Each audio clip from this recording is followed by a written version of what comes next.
All right, hey guys, so today I'm going to talk about some of my passing that I like to do. So we'll touch on a little bit of half butterfly, outside passing, and the interplay between different types of passing styles. So I think this is something that has a lot of merit to it, because if you just pass with one type of style, it becomes a lot easier for your partner to defend. So I'll try to talk about a lot of the cues that I like to use and interpret to switch. Okay, from here I'm not going to persist, I'm going to pivot and switch to something else. All right, so we're going to start from a headquarters position. I'm going to start here just because I think it's like a fairly consistent position that anyone should be able to get to. From here, a lot of my passing is going to revolve around giving my partner a half butterfly. And this is largely due to the fact that I have a lot of comfort when my partner looks to attack my legs. So how I'm going to look to make the transition from here, I'm going to drop my inside knee to the mat and basically pummel my foot out to get to this kind of half butterfly position where I force my partner here. The reason I pummel my foot out instead of keeping my foot in the middle is because I want control over my partner's bottom leg, otherwise known as their heist leg. The idea with this is if I have my foot in the middle, this is great because my leg's safe. However, there is an option for him to then plant this foot to the mat and possibly look to off balance and move me as well as himself. So what I'm gonna do instead is pull my foot to the outside and scoop up his bottom leg. From here, when he looks to plant his foot to the mat now, I think it's gonna be a lot weaker. And from here, we're basically just going foot to foot, knee into my partner's hip, and gonna work from here. Once we get to this position, what we're gonna think about is the reaction my partner is gonna give to me. So that's basically gonna mean how is he gonna fight me with his upper body as well as his knee. From here, ideally, I want my elbow to the inside of my partner's knee. And depending on how he fights this, if he focuses on the knee more, that means we're probably gonna look to switch, versus if he focuses on framing, we're gonna stay here. So let's kind of demonstrate what that means. If my partner is really concerned with me getting chest to chest, so closing distance, getting tight, he's gonna frame on me at this point. And I'm basically gonna post my hand out at an angle. And from here, I'm gonna use my right elbow on the top of my partner's quad to limit his ability to bring knee to chest. From here, notice that by forcing him to frame on me, he compromises his knee to elbow connection. So from here, if he weren't to move, I would be able to then step over. However, your partner's live and he's resisting, he doesn't want to get past. So what's likely to happen if I don't have this hand here is that he's just gonna bring his knee to his chest and I'm not gonna be able to pass, and worst case scenario, he's able to enter my leg and move me. So what we're gonna do, by placing our right elbow to the inside of our partner's knee, we just need to momentarily be able to stop him from bringing knee to chest, and then from here we're able to step over and time that. Right, and from here, this is a really strong position for us to play from, and we just wanna make sure we solidify them out. Even if they do get some form of escapes going, like trying to get to 3/4 mount and such, from here it's very easy for us to continue into our own offense, whether that's half guard passing or something of the sort.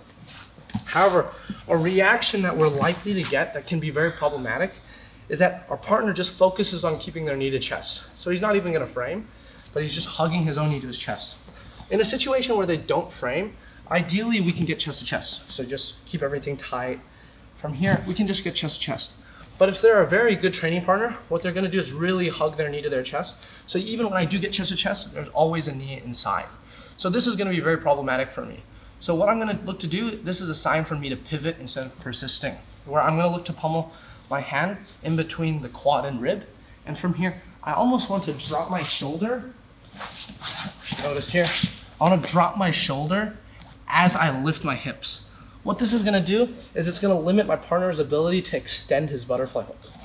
If from here, I realize he's retracted and I wanna just cut an angle, he can extend if I don't pressure him. And from here, it's gonna make it very difficult for me to then get the angle. However, by pressuring in, I'm dropping my shoulder below my partner's knee, driving my head down, hips up.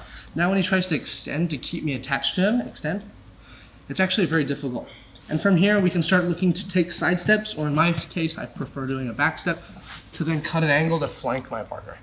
And this is now a really great situation for me, especially because we had this leg trap. What's gonna happen is I'm gonna end up actually being on the outside of my partner's knee, like this. So this gives us a lot of options with where can we chain to.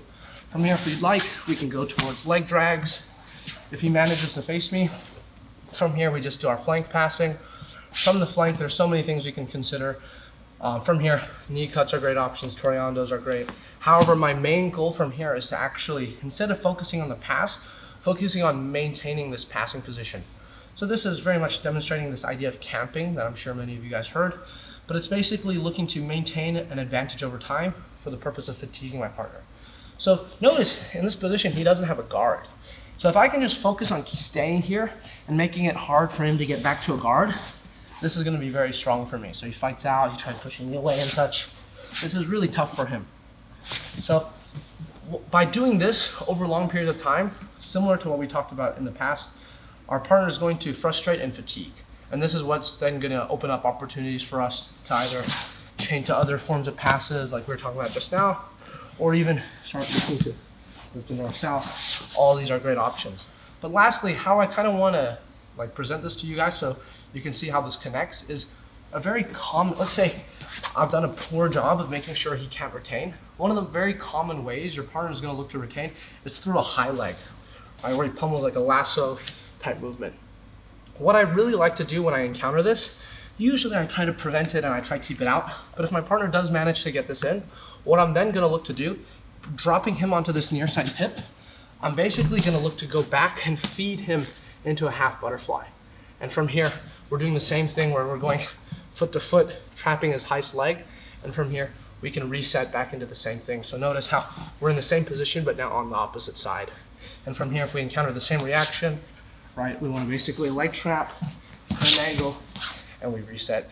So you can kind of see how we're going to interplay between these two types of passes depending on the reaction my partner is giving.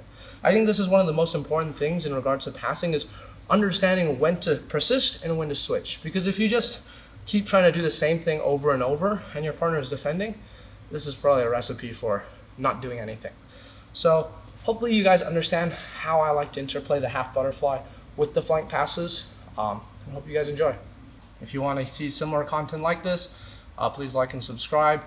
So if you're interested in these specific techniques that I talked about, please check out my Fanatics DVDs. I have both the tripod passing and outside passing, which just released recently. This is something I do a fair bit, so hopefully you guys can get something out of that. If you want whatever you want to see in the future, if you guys like this, please comment down below and hope to see you there.